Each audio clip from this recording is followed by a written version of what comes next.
sejam todos bem-vindos e bem-vindas. Eu sou a professora Patrícia Fontes, esse é o meu sinal, estou com a intérprete de Libras, Helena. Então, hoje nós vamos dar continuidade à temática da Lei 14.254/21, que versa sobre a integralidade do atendimento no processo de aprendizagem dos estudantes com transtornos de aprendizagem e TDAH. Então, no nosso primeiro encontro, nós demos uma passeada, sobre os artigos, dessa lei. São só 5. Nós conversamos sobre eles, trouxemos o que de verdade eles preconizam. No nosso segundo encontro, nós falamos sobre alguns transtornos de aprendizagem. Nós conversamos sobre dislexia, dislalia, descalculia e trouxemos algumas evidências para que a gente possa fazer um trabalho estruturado, que contemple os direitos de aprendizagens que esses estudantes têm. Então, hoje nós vamos falar um pouquinho sobre o TDAH. Nós já tivemos uma temática, ao longo desses programas que a gente vem fazendo, muito recentemente agora em 2022, que trata do TDAH. Lembrando que essa temática da Lei 14.254, tanto quanto a do TDAH, que nós fizemos anteriormente, ela foi sugerida pelas professoras do AE, por você que está aí no AE. Então, assim, a gente fica muito feliz em ter, de verdade, temáticas aqui, para que a gente possa fazer essa conversa, temáticas que são do interesse de vocês. Então, vamos falar um pouquinho do TDAH, mesmo sabendo que a gente já teve uma temática específica só sobre TDAH, mas para que a gente possa de verdade entender qual é a nossa demanda diante do que preconiza a lei, quando a gente estrutura um trabalho para o estudante com TDAH. Então, vamos relembrar o que é o TDAH. É um transtorno do neurocomportamento, neurocomportamental, tem causas genéticas, aparece na infância e frequentemente acompanha essas pessoas por toda a vida. Então, a gente tem um comportamento muito específico, um funcionamento, uma interação em relação à aprendizagem também muito específica. A gente sabe que a gente tem o TDAH predominantemente agitado e impulsivo, mas a gente também tem o TDAH predominantemente desatento. Então, a gente tem essas duas possibilidades. Então, a baixa concentração de dopamina, de noradrenalina, nesse funcionamento cerebral, a gente está falando do sistema neurofuncional, faz com que esses estudantes evidenciem um comportamento caracterizado pela falta de atenção, pela hiperatividade e pela impulsividade. Então, quando a gente fala de falta de atenção, a gente também se refere ao estudante com TDAH, que é predominantemente desatento. Então, Silva descreve a presença de 3 tipos básicos de TDAH. A gente está só relembrando o que a gente já conhece, mas é muito bom a gente ativar, deixar evidente, para que a gente possa pensar nas proposições. Então, ele é predominantemente hiperativo e impulsivo, e ele tem uma desatenção predominante. Então, a gente tem também o combinado, o desatento e o impulsivo. Então, as características de desatenção que ocorrem frequentemente com esses estudantes são as seguintes. Eles deixam de prestar atenção em detalhes. Então, é muito comum quando você oferece uma atividade que exige a manutenção do foco, que exige um foco constante, que ele de verdade se perca nesse movimento. Então, eles cometem erros de verdade por falta de atenção.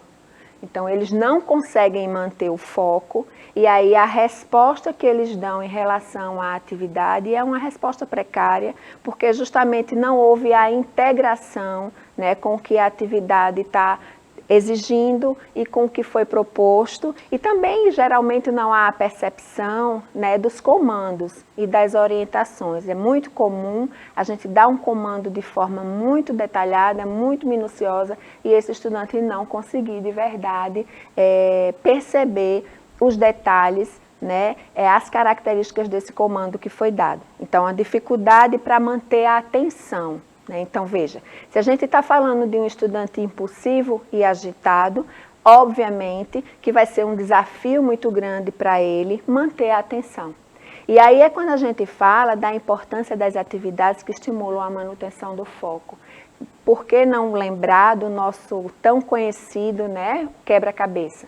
É uma excelente atividade para que o estudante exercite o campo perceptivo, especificamente a manutenção do foco. Então, dificuldade de se concentrar nas atividades, né, que as pessoas, nas coisas que as pessoas dizem, nas atividades que as pessoas oferecem. Então, assim, se você tem uma dificuldade de atenção, se você tem uma dificuldade de manutenção do foco, é muito comum que a sua percepção sobre o que as pessoas estão dizendo também seja uma percepção precária. Então, por isso que o fazer, o realizar, também fica com várias lacunas, com vários comprometimentos. Então, eles sentem também dificuldade de se organizar, né? E de organizar, de planejar e realizar as atividades. Então, eles tentam evitar e adiar as tarefas que exigem um esforço, que exigem uma dedicação, que exigem... Geralmente, esses estudantes, eles não interagem muito bem com atividades de desafio, justamente porque eles não conseguem, de verdade, interagir de forma satisfatória quando a atividade precipita um esforço muito grande. Então, naturalmente, eles perdem o foco, eles perdem a atenção, e aí é quando a gente diz que esses estudantes eles têm uma distrabilidade acentuada. Então, qualquer movimento, qualquer som, qualquer atividade no ambiente já tira a atenção e faz de verdade com que o processo de aprendizagem ele se torne muito mais lento e muito mais complicado. Então, eles distraem-se com tudo que está à sua volta. Então, daí a importância da gente ter muito cuidado com a questão da organização do ambiente, de que forma a gente vai oferecer os estímulos, né? Então, eles esquecem com muita frequência dos compromissos. Por isso que é importante a gente ter uma rotina organizada. Na verdade, é uma rotina sistematizada, uma rotina disponível para que ele possa acessar, né, e se organizar para o fazer. Então, quais são as características, né, da hiperatividade e da impulsividade? Então, eles ficam, as características comportamentais, né? Então, eles ficam mexendo algumas partes do corpo, mexem muito as mãos, balançam muito as pernas enquanto estão sentados, então levantam-se muito da cadeira, quando na realidade deveriam estar sentados. Então é muito evidente uma exacerbação muito grande dos movimentos corporais. Então, a gente também precisa pensar em atividades que sejam prazerosas, obviamente, mas que a gente possa chamar a atenção, para que a gente possa fazer com que ele sinta prazer, e aí, à medida que ele está realizando, a gente está fazendo de verdade uma contenção desses movimentos corporais, né? Porque esses movimentos corporais, eles reforçam de verdade uma característica muito evidente, que é a falta de atenção. Então, o próprio movimento corporal já tira do foco da atividade, e aí a gente tem um comprometimento muito grande na função visomotora. Então, eles com muita frequência, eles correm, sobem nas coisas, né? Eles têm dificuldade para permanecer calmo quando estão brincando, e esse comportamento nas brincadeiras também é muito evidente. Geralmente há desentendimentos, as birras são muito frequentes, porque eles não têm uma facilidade de fazer o manejo emocional, por conta da impulsividade, por conta da hiperreatividade. Então, eles têm um movimento muito exacerbado, uma impulsividade evidente. Então, eles falam demais, né? Geralmente falam demais, quando na realidade era o momento de falar menos, ou o momento de ficar calado.